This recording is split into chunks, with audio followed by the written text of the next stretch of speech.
నమస్తే, నేను అడ్వకేట్ శ్రీనివాస్ చౌహాన్. వితంతు అయిన కోడలిని పోషించే బాధ్యత ఎవరికి ఉంటుంది? మన దేశంలో Hindu adoption and maintenance act 1956 అనే చట్టం ఉంది. ఈ చట్టంలోని సెక్షన్ 19 ప్రకారంగా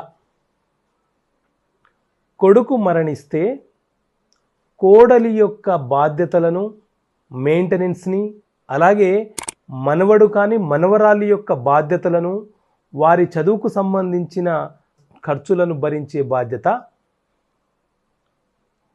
కోడలి యొక్క మామగారికి ఉంటుంది.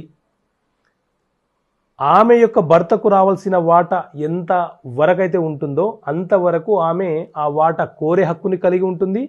అలాగే ఆమె భరణం కోరుతూ మామగారి మీద మెయింటెనెన్స్ కేసు వేసే వెసులుబాటు కూడా ఆమెకు ఉంటుంది.